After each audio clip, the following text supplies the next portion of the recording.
Speaking from personal experience and on behalf of, I think, the marketing community as a whole, it's really easy, I think, to fixate on acquisition of new customers and new prospects and to disproportionately pay them attention versus nurturing and retaining your existing customers.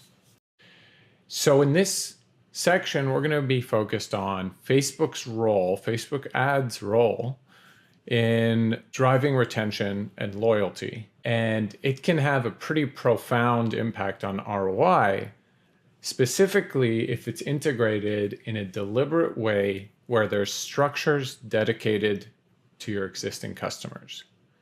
So that's what we're going to be talking about today. But first, I'd like to share a few key metrics to put some figures behind the rationale for why retention is so important. When we're looking at existing customers versus new customers, studies have found that the average order value of existing customers can be up to 300% higher than new customers. In other words, they're spending more. Repeat customers spend more.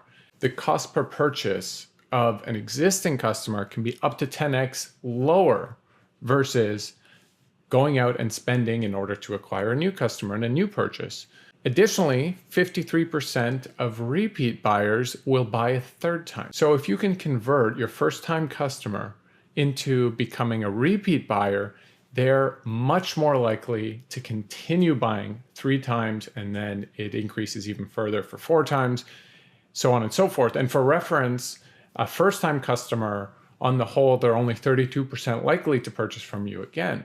So the more purchases you get under a customer's belt, the easier it becomes. This, what I'm describing, is essentially just brand loyalty. I think for most Facebook marketers, they are not going to just follow every traditional marketing route. So, in traditional marketing, retention and engagement, these are core tenets, but for Facebook marketing, we really need to see the figures behind tactics and strategic decisions. So it's good to see that reflected here. There's actual considerable advantage to targeting repeat customers.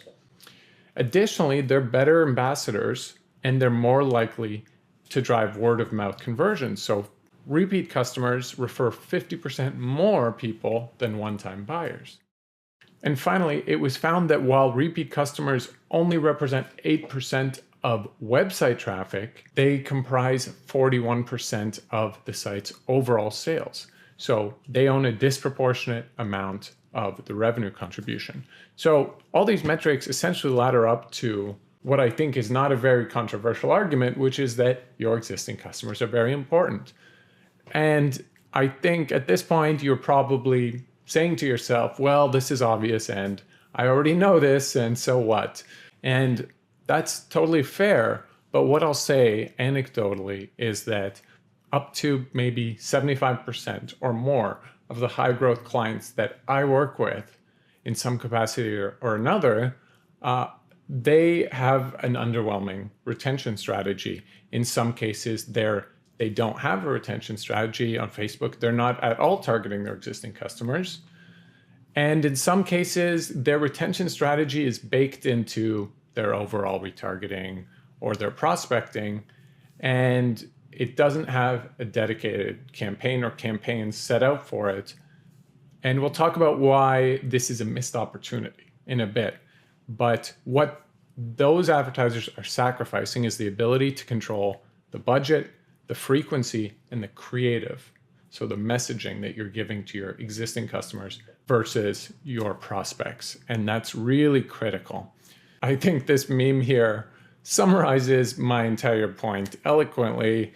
It's so tempting to simply go after prospects. And I think for some reason, the payoff is psychologically more appealing for acquiring completely new customers. And we have some sort of blind spot when it comes to asking ourselves, are we doing enough to nurture our existing customers?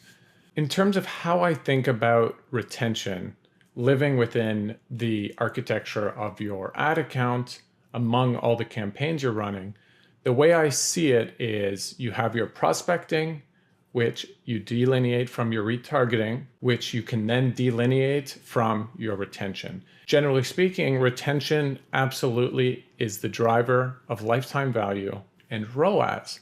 And for many companies, you'll see this especially in Silicon Valley and in the tech world, those companies who are focused on growth but understand that there is a lifetime value down the road that they can capitalize on as soon as they acquire you.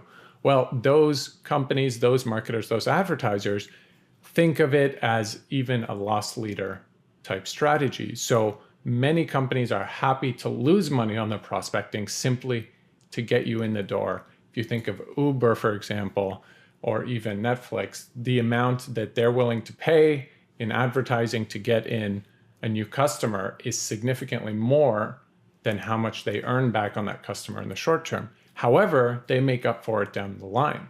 So this is, of course, the concept of lifetime value. But if you look at it through Facebook, well, what is often the case and should be is that your prospecting has the lowest ROAS. Your retargeting has a higher ROAS than your prospecting because people are warm or hot. They have developed at that stage some level of brand awareness, potentially affinity or intent, and so ROAS goes up. And retention can have an even higher ROAS than both prospecting and retargeting. So these figures here are illustrative, but generally speaking, this structure here is what we might see with a high growth advertiser.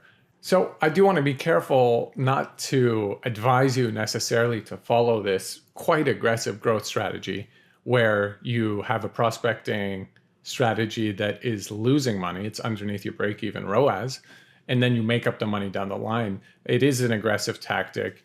And those companies I referenced earlier, well, they all have VC backing, and it's a different story when you're spending your own money. So in the ideal world, we can find a balance between profitability and growth, where even your prospecting is ideally profitable.